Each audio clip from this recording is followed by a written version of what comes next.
thank you all for inviting me here today. We are going to talk about politics and mapping and how I never meant to get involved in all that, but ended up anyway, basically. And so it's quite a little yarn. So we'll see how it goes here. This yeah, probably that's probably pretty good. That's Yeah. better.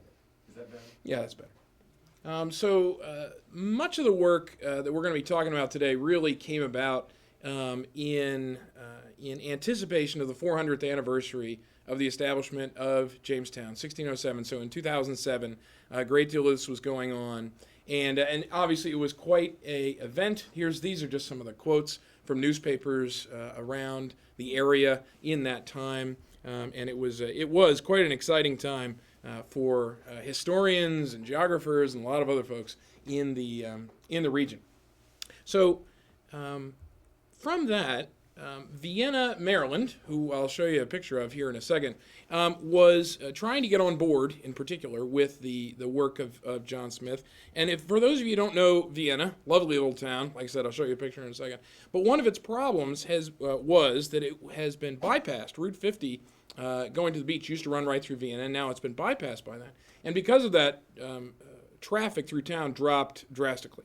And so they are looking for a lot of ways to try and improve the economic activity in the town, and one of the ways that they latched onto is heritage. And so they were very interested in heritage for economic development that was community friendly, and they still have this goal of establishing an interpretive center down on the waterfront. Vienna actually has a very wide and widely varied history, but one of their key historic events was this discovery by Captain John Smith in 1608. As you'll see in the maps, we know that Smith went up to Nanticoke, and it's always been assumed that Smith discovered the area of Vienna. And I put discovery in quotes, of course, because there had been Native Americans that had discovered Vienna considerably earlier than 1608. So we'll, from a European perspective. So Vienna, it's always been known as the town on the Nanticoke. It was officially established in 1706, but people had been operating there much before that. It was a key port through colonial and revolutionary times, and in fact, one of its other sort of key historic events is that it was one of the first towns burned by the British in the War of 1812 as they worked their way up the Chesapeake Bay in order to take siege in Baltimore. It is actually still one of the few towns along the Nanticoke River because of, quite honestly, the geomorphology of the region. We'll show you a picture of that too. There's very few major high spots, particularly along the lower section of the river, that would be suitable for a town.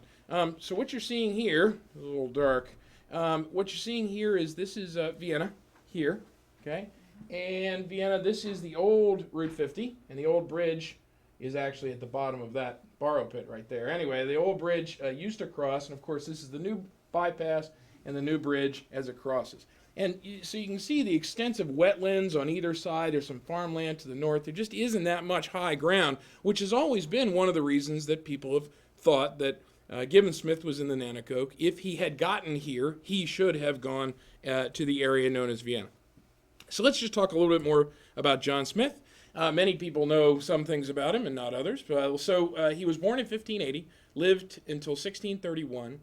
He actually served in the Dutch wars. What was interesting was he was actually captured. He was a prisoner of war in Turkey in 1603. And just to give you a flavor for what John Smith was all about, he managed to talk his way out of a POW camp in Turkey. Managed to lay on them such a line they decided to let him go. And that gives you an indication of the kind of guy John Smith was. He was one of the first colonists to land at Jamestown, and he was eventually chosen as one of the leader of the colonies because he was able to enforce the discipline necessary to get them to plant crops and do what they needed to do in order to survive. And of course, we're going to be talking about him in the context of how he explored the Chesapeake Bay. Now, John Smith has a problem, and one of John Smith's problem is this concept of amplification, what we call amplification. Exaggeration might be another word. He too had quite a penchant for sort of expanding his own story. And many scholars throughout the years have been giving Smith a very hard time about this. For example, there's the whole Pocahontas thing, which most scholars recognize these days. If it wasn't an outright fabrication, it was certainly stretching the truth of how much he was involved or Pocahontas was involved in saving his life from being captured by the king, Powhatan, that sort of thing. There's some people that suggest that none of that happened at all, and if it did, it probably didn't happen the way he told it. He's got a real tough time in his writings of expanding the size of the communities he found. In some of his writings in 1612, the communities were several hundreds of people. By 1624, these communities were several thousands of people. And so there was this problem with him sort of amplifying his story as time went along. And one of the problems with that is that it has always called into question the accuracy of his other work, including his map. And we'll talk about his map specifically. Of course, tell you what, that's a little dark, right? Do you think we can change maybe the lights or something? Because that's not going to be the only one that's tough to see. So we'll see. Probably going to be it. Okay. Smith, of course, explored the Chesapeake Bay. 1608, he had two main voyages out of Jamestown, running up the Chesapeake Bay and back down twice. And his main drivers, main reasons for that was, of course, they were dealing with the Native Americans that were in and around Jamestown. He was searching out other nations of Native Americans to find alliances that would help the settlers protect themselves or figure out sort of who their friends were or who they weren't, and as well as trying to get a lay of the land. They already knew, of course, one way into the Chesapeake was through the Capes of Henry and Cape Charles, and then they were looking for other ways to get in and out of that particular body of water.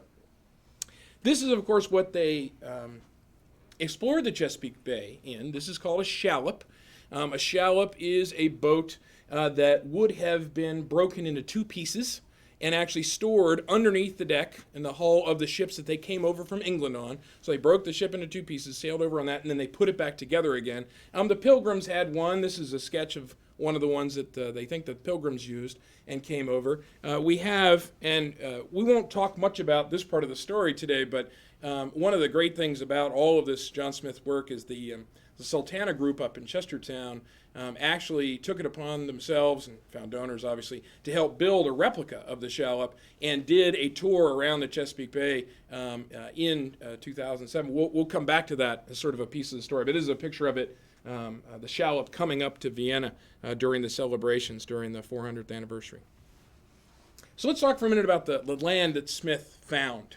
Here's a quote from his writings in 1612. It says, "Within is a country that may have the prerogative over the most pleasant places known. For large and pleasant navigable rivers, heaven and earth never agreed better to frame a place for man's habitation." And of course, those of us who are from the Eastern Shore would agree with Smith, without question, obviously, but he speaks the truth. But recognize what he's trying to do here. A couple things. One, he is trying to sell himself with regard to, and you'll see that, sort of all the things that he found and he saw. We'll get to that. But the other thing he's trying to do is convince many hesitant people who are currently in England thinking about coming to the New World that this is a good idea, right? So that's part of what's going on. He doesn't mention mosquitoes, for example. It just doesn't seem to come up. And he does later on, at least, but not in the sort of intro, if you will. What did he find? He was finding huge, essentially unbroken tracts of water, forest, and wetlands. And this is a picture of Blackwater National Wildlife Refuge, which, if you haven't been, you really should go. It's a tremendous resource here on the Lower Eastern Shore. Blackwater is one of the few places that's probably as close to preserved as Smith would have seen it as nearly any place in the region, and it's just tremendous. Here's another look at it. And so this would have been very typical to the landscape upon which Smith would have found. So one of the things, of course, that Smith is quite famous for, besides his writing, is his mapping. And one of the most famous, of course, is his map, quote unquote, of Virginia, but expands much more than that, is the Chesapeake Bay, and actually shows the regions around those. It was first published in Oxford in 1612. There's actually been 12 different versions, published at different times. The version we used for our research was in 1624. And what's interesting about the different versions is, just like Rand McNally will, of course, publish their map and then make a few changes to it, and then they'll publish it as new and improved, 2009 version of, 2010 version of the Atlas. Smith did the same thing, would make small changes, would add things, would take a few things away, and then republish it to see if he could get people to buy it again. It is remarkable in its detail, in its scale, in its purported accuracy, given how he is making this map in the early 1600s. And in fact, other mariners, other explorers were so impressed with this map that it actually remained the prototype map of the bay till 1673, and even beyond that. And you can see that in the mapping of the region as it goes along. Some of the same errors that Smith made get repeated over and over again in the maps going forward. I'll show you some of that. But what's interesting about Smith's map is it has some rather distinct errors. For the first, its latitude is wrong. And I'll just we'll go to the map here for a second. There's the map. Doesn't look too great. Well, we have a version of it next door. We can actually look at that when we're done. But if we have the map down here, okay, this is, let me get you oriented. This direction is north. This is the Chesapeake Bay. So this is the eastern shore. This is the western shore. Jamestown's right about here. This is the Potomac River. D.C. would be right around in here. So what's interesting about this is that, again, the latitude is wrong. It's about 38 degrees. He's got a mark for 38 degrees right about here. And as he moves north, he gets to about 40 or 42 degrees up here. Now, what's strange about that is remember, we've been able to calculate latitude since the Greeks about a couple thousand years ago. Latitude was never a problem. They knew what the latitude was, and so did Smith. This is actually an intentional error. The reason 40, by the way, 42 degrees would put the top of this map around New York City, okay, around New York City, way north of where we actually are. But we figure one of the reasons you want to see that is because for the Virginia company to which he was employed, he wanted to try to give the impression to the company that he had seen all that they have and that he was the only one that had, and he had the map. And therefore, you got to keep me employed because I'm the only one who's seen everything you've got. And of course, eventually they figured out that just wasn't true. So anyway, 41 degrees. Another very curious error. Let me go back. The longitude is wrong, but that's not necessarily anybody's particular fault, certainly not Smith's fault, given that we didn't have really an accurate way to measure latitude until about the 1770s. And so it's interesting, the latitude measurements on the map we think are actually based off of degrees east of the Azore Islands. It's sort of tough to tell, but they were using a number of different reference points in the Atlantic Ocean to try and figure out the latitude. Obviously, we'll go back to the last. So the width of the bay, okay, here's the bay here. And if we know from reality, and we'll show you some of the ways it looks today, the bay is much too narrow, the eastern shore much too wide. But remember, there's reasons for that too. One of the main reasons is Smith can't map what he can't see or he can't measure. Remember, these people have never seen the Earth from above. They don't have Google Earth, right? They can't zoom in and go, oh, take a look at that, right? Never seen it from above. So if he can't see it and measure it, it becomes very difficult to measure particularly distances he can't see. And since he can't see from one side of the peninsula to the other, very difficult to figure out how far across that is. And so he's making some assumptions about that. But even so, the angle of the Potomac, he made some sort of charting error, quite honestly. The Potomac comes up like this, comes back like this. Both the angle up around Charles County, would be today Charles County, for example, and then turn in Prince George's County, headed up to what today would be the nation's capital. Both of those angles were off slightly, and we're not quite sure why. If we zoom in, let me back up just for a second. If we zoom into, again, here's the Delmarva Peninsula. Here is, right here, is the area of the Nanticoke River. And if we zoom into that, we'll see that in detail, there is the Nanticoke River, okay? Here's the river right here, okay? He actually mentions 3 different places, Nassau, Nantiquoc, and Cuscarawak. And if you can't see the symbols, the symbol for Cuscarawak is called a chief's house, and then there are these 2 smaller dots, which represent a village of Nantiquoc and Nassau. Of course, he called the overall land Cuscarawaks, and then he labeled it for the Indians that he found there, Cuscarawaks. Of course, later on, they would come to find out it was the Nanticoke Indians that were there. Oh, thanks. This is probably going to be. Yeah, it just might. Thank you. Hoist that up. Okay, so the area we're talking about is right here.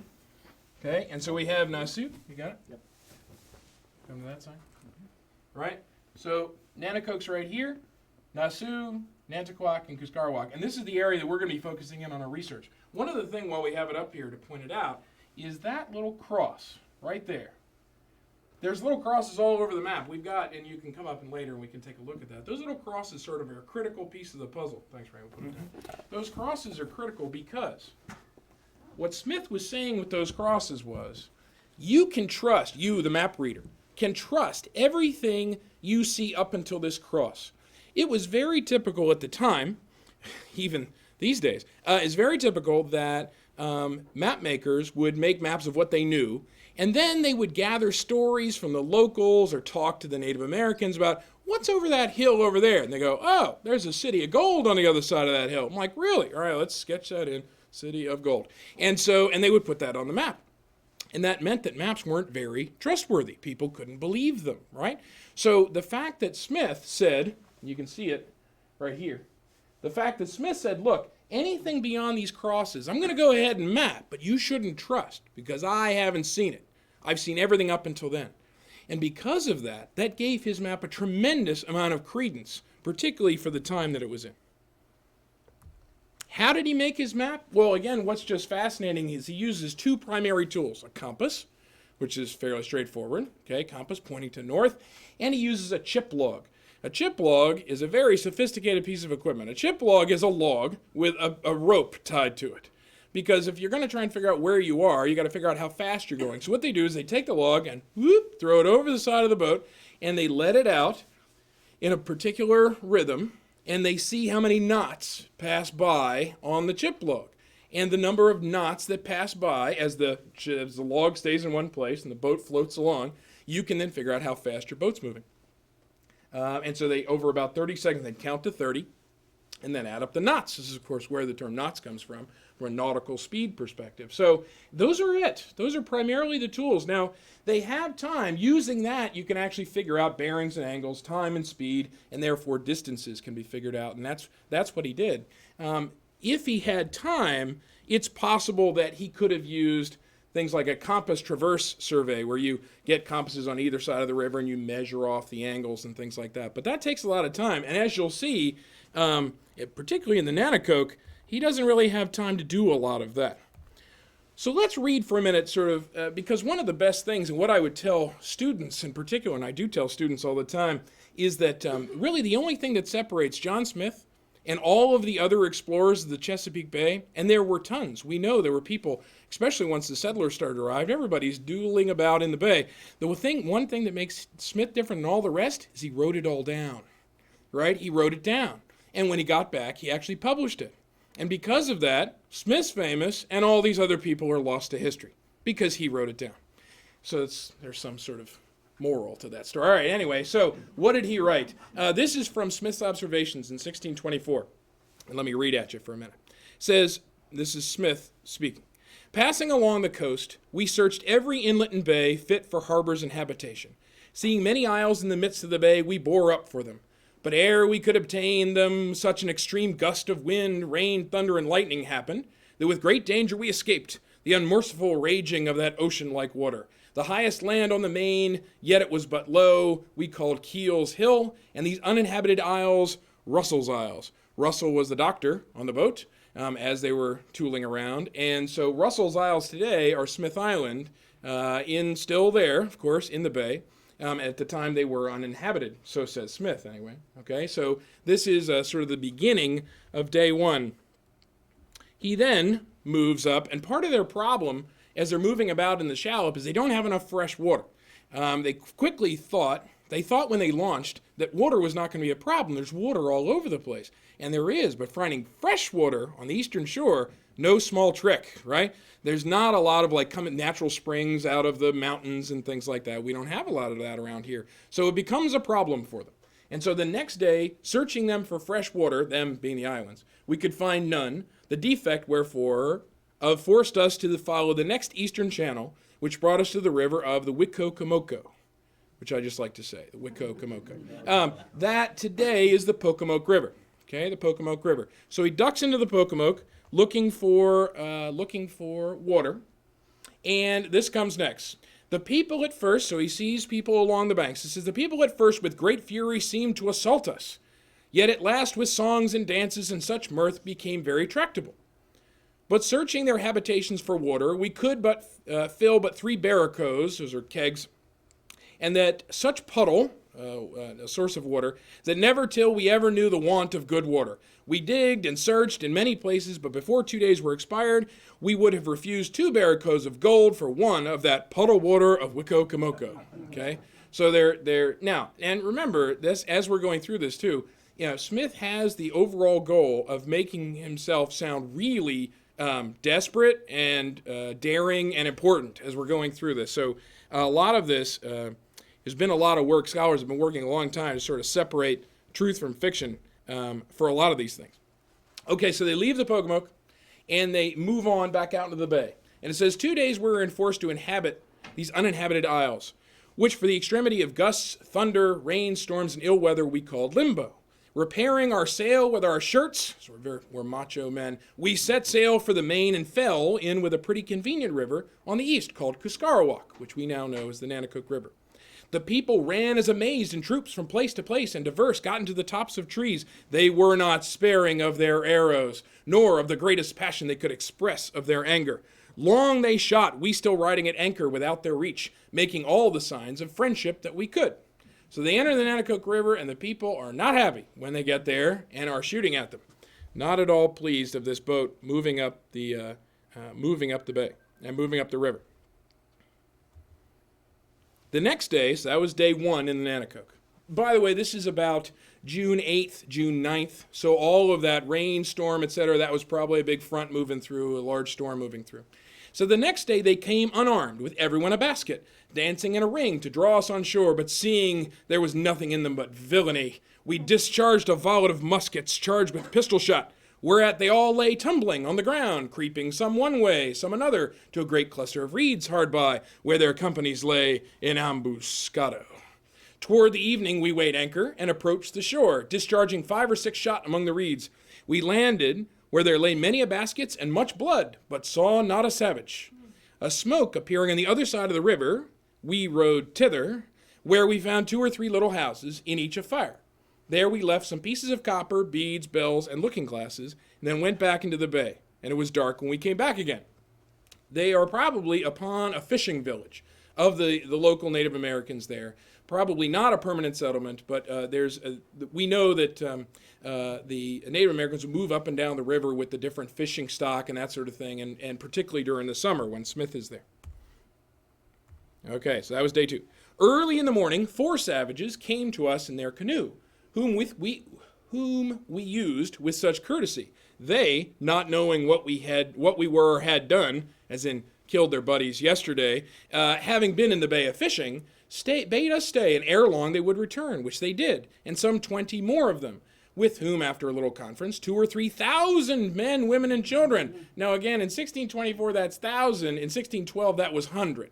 So in 12 years, it's sort of by an order of magnitude, came clustering about us, everyone presenting us with something, which a little bead would so well requite that we became such friends, they would contend who should fetch us water, stay with us for hostage, conduct our men any whither, and give us the best content. And so the last passage that he writes on the eastern shore, actually, is in the Nanticoke River and says this. So here doth inhabit the people of Sarapana, Nasu, Arsik, and Nantiquak, the best merchants of all other savages.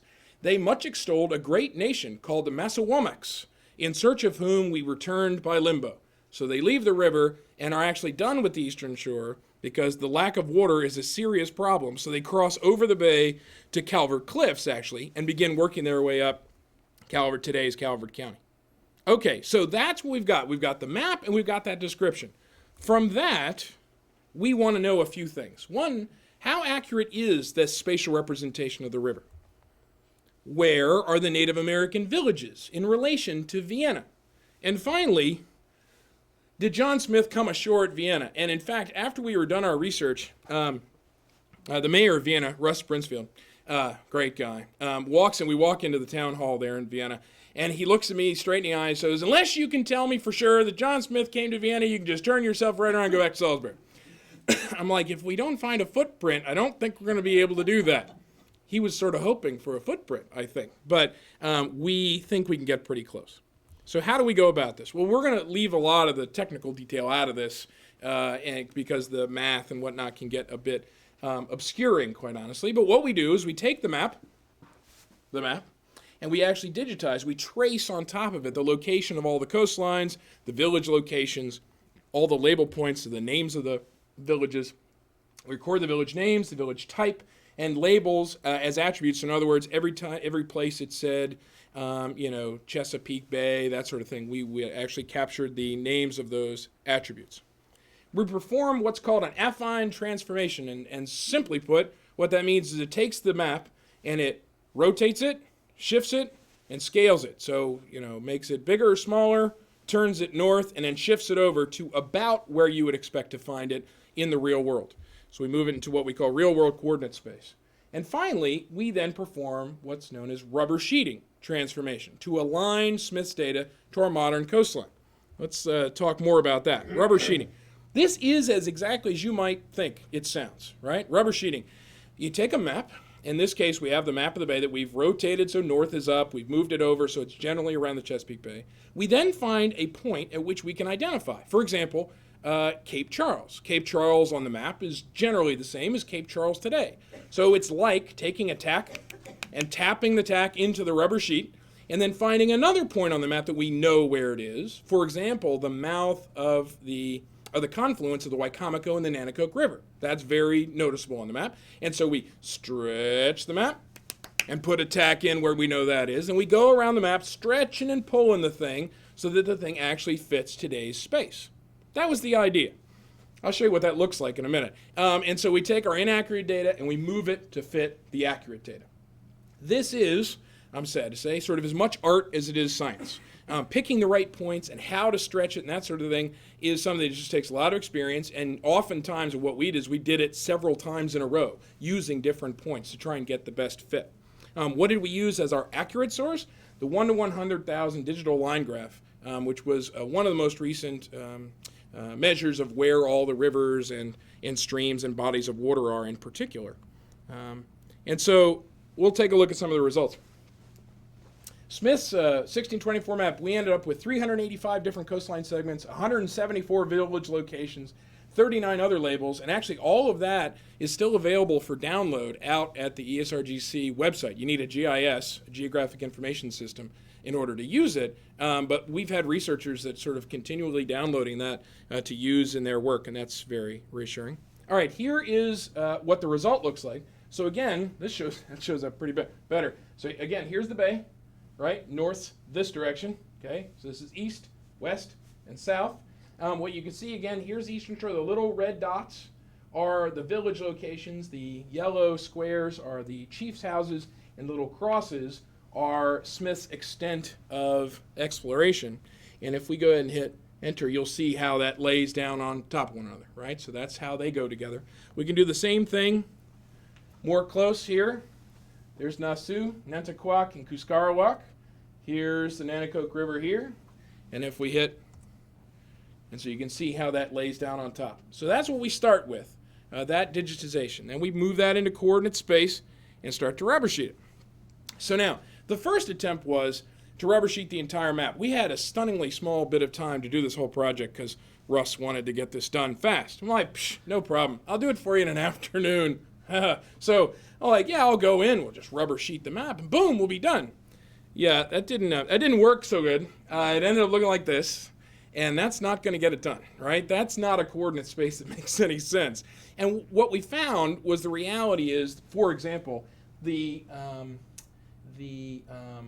eastern shore being wide, the Chesapeake Bay being narrow, these angle differences in the rivers, because the errors were not consistent across the map, you had some places that needed to stretch and some places needed to compress, and it just couldn't do it. The software couldn't make it go. That's a third-order polynomial transformation, and we got thumbs down. So we said, all right, we've got to go about this a different way. And so what we did was we clipped out just the area of the start of the Nanticoke River.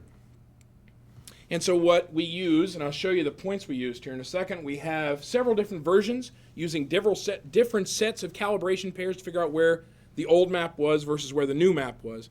And it does have to take into account a number of things, and that is the river as John Smith found it 400 years ago is not the same river we have today. For one thing, there's a lot more water in the river. Sea level has risen considerably over the last 400 years, so that's a problem. And then you've got the rivers, of course, are dynamic. They change course. So, and then you've got the cartographic angle of Smith's map. Anyway, so, okay, here we have, on the left is the map of Smith and the actual characteristics of Smith's map and the location of Nassau and Nanticoke and Cuscarwac and his limited discovery. And over here on the right, we have our truth. Okay, and the truth is from the U.S. Geological Survey. It has the Nanticoke River. You see Marshy Hook Creek, which is going to become important in our story here in a minute. Here's Quantico Creek. Here's the Wicomico River. Salisbury is right up in here. Okay, and these coordinate points are the points we use to actually fit one map to the other. So, for example, what the things we look at were, for example, on the map of Smith, you can see there's a tributary, a fairly decent-sized tributary off to the northwest, and so that generally follows the course of Marshy Hope Creek. Beyond that, there's a little, you can see the little indentation to the south. There's a little indentation to the south. This is actually an important one right here where you see E. John Smith draws an island in the stream. There are no islands in the stream in the Nanticoke River. But what you find if you go to Barron Creek, which is just down from Mardella, Barron Creek ends with a great big move to the north. It comes out basically from the northeast and then takes a jog basically north right at the end. And there's a significant amount of evidence to suggest that that jog didn't used to be there, that it used to actually dump straight out into the river and only recently has made that turn because the wetlands of that area are fairly young, which, if it had dumped right out, very could well have been an island in the stream at the time. And there's some other places that are pretty obvious too, for example, where the Wicomico and the Nanticoke come together, etc. By the way, one of the biggest problems was we're missing this. You see this one? That little sort of L-shaped coming off, and we have no such thing here on our map today. There's no L-shaped. Well, actually, if you go to more detailed maps of this, if you go to the one at 24,000 scale maps, zoom into that area, there is actually a creek that looks just like that. It comes off like this and goes up. It's Peach Bottom Creek. And it goes like this. And talking to some folks in Dorchester County, they tell stories of how Peach Bottom Creek used to be able to be used to move grain and other things in and out of that region. It's all silted in now, so it doesn't make the map today. But we thought maybe we were onto something. And so here's what it looks like when it's done. On the left, you have Smith's map superimposed on top of reality. And then the rubber sheeting process afterwards, you see how this thing lays out. Okay, and so here's Fishing Bay, the Nanticoke River, there's where Wicomico, and it lays out, and this does end up right near Peach Bottom Creek, and Cuscarwac is here. And what I'll point out to you, very important, is this little chunk right there, right at the end of the river. You'll notice this right here, that's the Delaware line. That's the Delaware line, and that is going to be the source of sort of the next chapter of the story. Here's the zoom in to look at it more closely. By the way, Vienna is right here, okay? And more importantly than that, Chacon Creek is right here. Chacon Creek, just up Chacon Creek, was the site of a major Indian reservation in the region up into the 1700s. And so the location of Cuscarwac, near now the location of Chacon Creek and the Indian settlements there, started to give us a fair amount of hope that maybe we had done it right. The question was, is it correct? And I suppose that's always the question. But one of the best evidence is the location of Cuscarwac. Remember, when we're doing our analysis, we pay no attention to the locations of the features. We just try to match up the geography of one and the other. And so it's to the north and east of present-day Vienna, very close to this major archaeological site of Chacon Creek, and we know that that was a major tribal meeting place. So it supports the idea of Vienna being the present-day location of what we call Emperor's Landing, the high ground where Smith's crew would have searched for water. And there's actually even a little spring there at Vienna still today. Good news. Tell Mayor Brinsfield, yes, we think for as far as we can tell, Smith comes to Vienna. But that's when we step in it. So the controversy erupts. Okay, the controversy erupts. The controversy is, did John Smith go to Delaware? This was not what we set out to prove, but you saw from our map it suggests that he did. Our interpretation of the map suggests that he did. And there was a growing desire to put together a national water trail. We're going to talk more about that in a little bit. National water trail based on the path of John Smith. And that becomes really important because, particularly at the time, in case you didn't know, there was this fellow named Joe Biden. He was a senator from Delaware. He's gone on to some bigger and better things, I think. But at the time, in particular, Joe Biden was quite the power in the Senate. Along with, so we had Biden and Mikulski, et cetera. They were trying to get political support to start this water trail, and they wanted very much Biden to be in on this, as well as, all the other things to go with it. The trouble was the Maryland Historical Trust disagreed, significantly disagreed. They believed that the majority of Smith's depiction of the river was not actually the Nanticoke River at all, but was in fact Marshy Hope Creek. In fact, the way they had interpreted it put the limit of discovery near Federalsburg. So instead, he had sort of Smith taking this hard left turn up Marshy Hope Creek and not exploring the rest of the Nanticoke. The sad state of affairs for this was actually that, and we were told this actually very bluntly during our flotilla of truth. We'll talk about that in a minute. During the flotilla of truth, we are actually told quite bluntly that Maryland simply did not want to share John Smith with Delaware, period. A tremendous amount of money they knew was about to flow forth from the National Trail. They had to share it with Virginia, because Jamestown's in Virginia. And of course, but they did not want to share him with Delaware, period. And so they had made sure that their interpretation ensured that he did not go to Delaware. And I was in the middle of screwing up the works. So back to our map again, same map. Again, here's John Smith's. Here's the truth. We have, again, sort of our point A right there, which will put the limit of discovery up in here. This is Broad Creek. This is Broad Creek. The Delaware line runs right through here. So we have him sort of traversing into Delaware just that much. And boy, did that cause a problem. So, in fact, there were whole books being written that talked about Smith not going to Delaware and going to Federalsburg and all this other stuff. So we presented our case. So the last thing to see, the trouble was the last thing they wanted to do was really tick me off. So because I've got maps, and I got a lot more maps where this comes from, kind of thing. And so what we did was specifically go through and present our case that we were right and they were wrong. I'll show you a couple of these. John Smith's own map scale was helping us out. A fancy term, confluence geomorphology. It's actually a lot simpler on graphics than it is in terminology. And then just simple geographic relationships. Let me show you. We have our flotilla of truth. So in June 2005, everybody actually realizes this is sort of a problem. If we all can't get together on whether he went to Delaware or not, it's possible that the trail won't get funded, it won't get started, that sort of thing. So they pulled together this whole group of experts from Salisbury University, Maryland Historical Trust, National Geographic, Conservation Fund, Chesapeake Bay Foundation, the Baltimore Sun, the Sultana Group. Waited 4 boats leaving out of Vienna to go see what the truth was. That was and I was sort of dismayed that for many of these people, this was their first time on the Nanticoke River. They'd never even been to this place that they were describing in all of their writings. And of course, I grew up on the Nanticoke River. In fact, I have this vivid memory of when I was a young man rowing my boat from one side of the Nanticoke to the other, and how it seemed so short when you started, and by the time you got to the other side, it was a lot farther than you thought it was going to be. So, anyway, we'll leave it at that. So, for example, Smith's own map scale, if you measure Smith's map, just straight line distance from what we are calling the confluence of the Marshy Hope Creek and Nanticoke, and the confluence of the Nanticoke and Wicomico, it's 28.2 miles by Smith's measurement. In truth, it's 22.5 miles.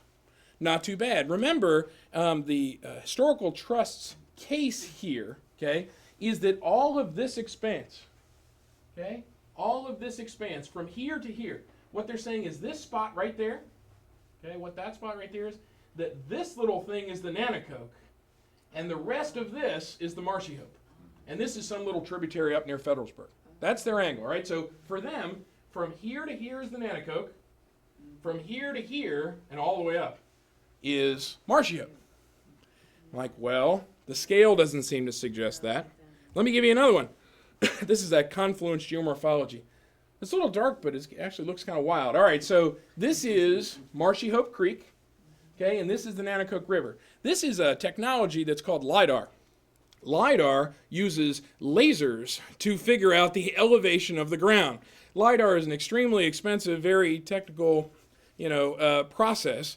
But what was great about it from our perspective was, look, our idea was simply based on logic. If one of the things that Smith is trying to find is another way through the peninsula, right, to try to create a shortcut so you don't have to go all the way down to the Capes and back up. And so he's going up the Nanticoke River. When you get to the confluence of Marshy Hope and the Nanticoke, are you sure that you want to take this hard left turn into this little tiny river, or do you want to continue on the great big river that seems to go toward the ocean, right? And so you go, but the argument was yes, but the Marshy Hope was much wider back then. He could have made that he couldn't have made that distinction. So what we showed with this LiDAR data, what you're seeing here is the black here is water, this light blue is marsh, and this green is hard land. Okay, the green is hard land. And what it shows, this is a scallop that's been carved by the river probably about 18 to 20,000 years ago. But it is the extent of the mouth of the Marshy Hope Creek, even at its widest, which happened way before Smith ever got there. But still, that would be the widest that the mouth of the Marshy Hope could ever be. And the width of the Nanticoke, of course, was considerably larger. And so it just didn't make any sense. He's being shot at by arrows, and we're going to enter a river that's really small. Like, that just doesn't make a lot of sense. And then you had the final piece, which is this. Again, remember, their contention was from here to here is the Nanticoke River, and that this is the Marshy Hope, right? That's their angle. And so we're out on the flotilla of truth, and I'm sitting there with the particular fellow who's sort of making these claims, and we lay the map down in front of him. I said, look, the one thing we know about John Smith is he's got the directions right. He's got a compass. Why the heck would he sketch the Nanticoke River going to the southeast? At no point does the Nanticoke River go to the southeast. And I'll never forget what he said. Huh. That was his reaction. And I think I had him right about then. To which all the people from National Geographic and all standing around and goes, yeah, how come? And of course there wasn't any answer, right? The answer was that they interpreted the map wrong because they had a political purpose to do so. And so we were able to make the case that, in fact, the reason that you don't see, one of the arguments had been, well, you don't see Broad Creek here, right? And if you've ever been up on the Nanticoke in the upper reaches, you'll know why. Because as you head north on the Nanticoke, you can't actually see where Broad Creek enters the Nanticoke. It enters it coming around a curve. So if you were down here looking up the river, and of course it's getting narrower and narrower, you go, you know what? I don't think this is the way across the peninsula. I don't think this is going to get it done. You draw the map like it's a straight line because you don't know. You never got this far. If he had gotten to Broad Creek, he would have drawn it, but he didn't. So the folks in Delaware were just thrilled, needless to say.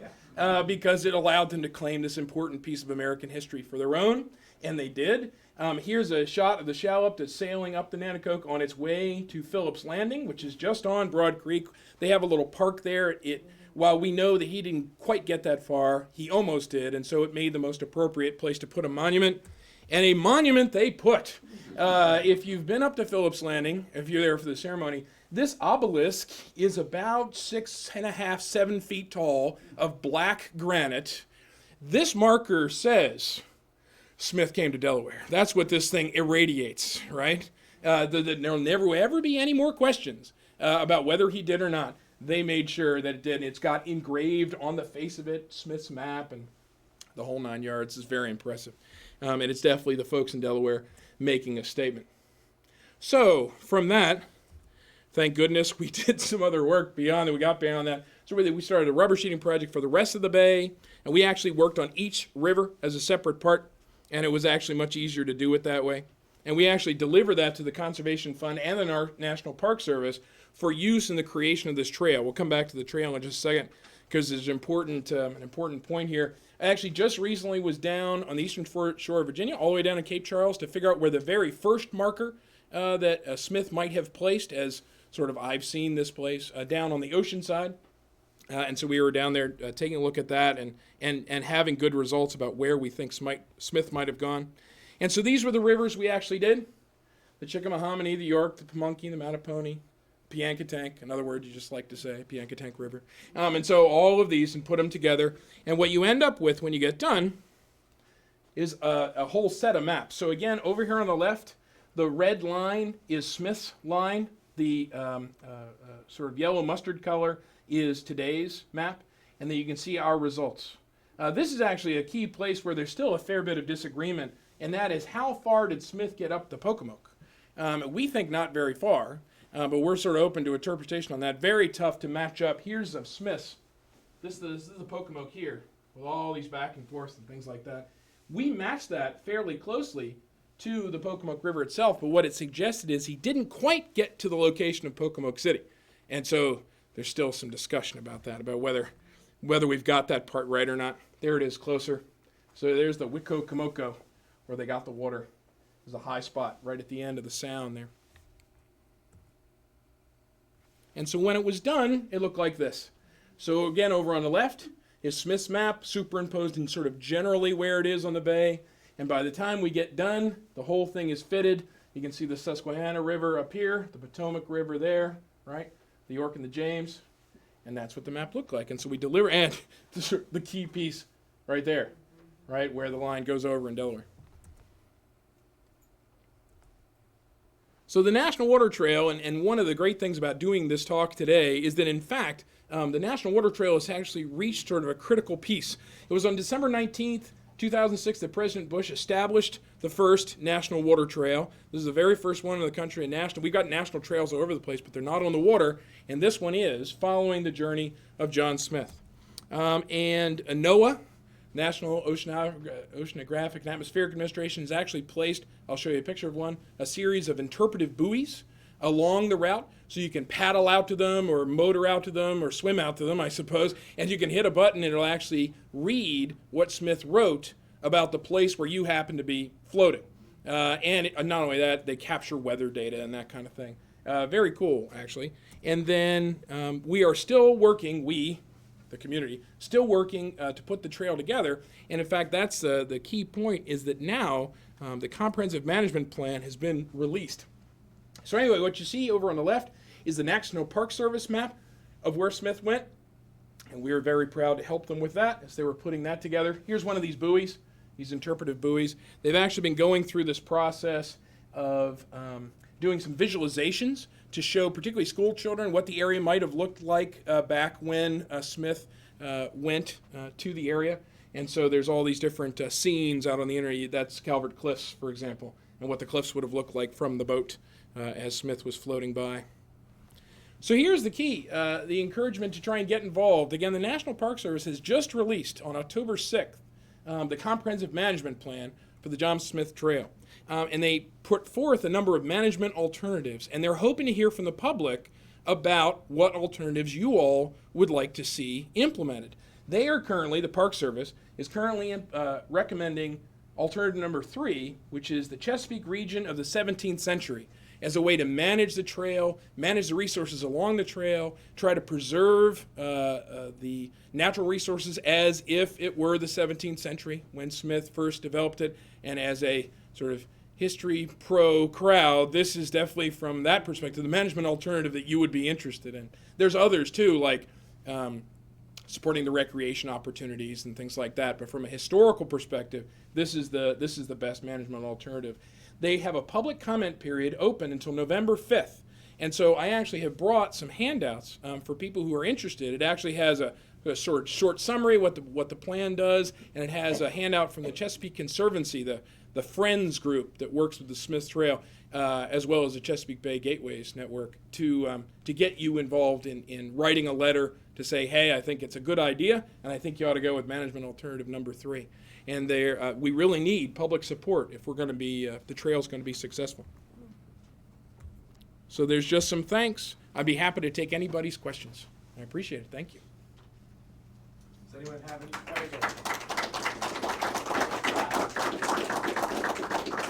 Yes, I have one question. Yes.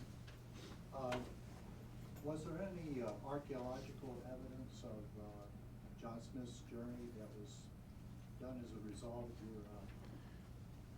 People have been looking for a while, and so specifically the piece that they're looking for. Something as a result of. Yep, absolutely. And so the piece they're particularly looking for are these crosses. Now, the myth has always been that every place you saw a cross on the map, that Smith and his crew had a set of gold crosses, and they pounded the gold crosses into the trees to show that, again, this place had been explored and claimed for England and that sort of thing. Nobody's ever been able to find one of these. Mainly, they think because as soon as Smith's ship left, the Indians were probably over there prying that thing out of there. Not because they wanted it for itself, but they could trade it for something else, right? It was shiny, it was bright, theoretically, and if not gold, brass. And so that has been sort of the holy grail of the objects that they're looking for. But a lot of the others, and what Smith left behind in terms of the glass and the beads and the looking glasses and things like that, they know he gave to the Native Americans, and they no doubt either kept or traded for other things. The trouble was there were many explorers in the region that very shortly thereafter did the same thing, and so you're not able to sort of say this one is probably from the expedition or that one isn't. But there are, one of the main outcomes that we didn't see when we started to do this work is there are a lot of people who are continually trying to find out where all these different Indian villages are, not just on the Eastern Shore, but everywhere in the bay. And so our work helped to sort of, one more piece of evidence to try and track down where some of these spots might be. So, yes? Did you say that after they explored the Nanticoke and the Pocomoke River during the daytime, then they'd come back out to the bay at night? Sometimes, right, sometimes. And ride at anchor because it wasn't safe to be on land, because they were worried about being attacked. Right. Sometimes they would stay on the boat. Sometimes, like they were on Smith Island, they actually got off and were on the island itself looking for water. But the rest of the time, they'd actually hang out on the boat until they found someplace safe, because they were very concerned. Out of the river, they'd come back out of the river. Right, wherever they knew that the arrows couldn't get them. And they probably didn't have to go too far. The trouble was, of course, with the shallop, it had a sail, but if the wind wasn't going in your direction, it was very tough, and they're rowing, right? So sort of the little motion they can do, sort of the better. But yeah, they didn't feel safe, so they spent a lot of time on the boat, which is the same thing, by the way, the shallop crew that recreated the experience in 2007, they did a similar thing. They often slept on the boat as they were working their way around Chesapeake and found it to be a particularly difficult lifestyle, you can imagine, for a summer. So, yes, ma'am. Was there an article written in the National Geographic about all this? Yes. Yes, there was several, I think, but there's one big one that came out right during the, and that was one of the reasons National Geographic was there on the flotilla of truth, if it were, as it were, because they were in the middle of writing that article and were being told one thing by one group of people about where he went and how it looked, and then they were hearing this other story, which to their mind, so the guy from National Geographic kind of pulls me aside and goes, "I've looked at the maps. Yours makes more sense." I'm like, okay. He goes, "But I'm not an expert." I'm like, I don't actually think you have to be an expert. There's some of this is sort of common sense, just in terms of the directions, that sort of thing, and so that made it into the National Geo, so, which for a geographer is always a plus. So, yes. Did he lose members of the crew in the course of this exploration? I don't Anybody die? think so. There were a number of people sick, and so they had a number of people get. That's one of the reasons they brought along the doctor. And so there was discussions in his journals of treating people who had various and odd illnesses and that sort of thing. Including himself in the second. That's right. Yeah, the second one he was terribly ill, but I don't think so. I don't think anybody died on the voyage itself.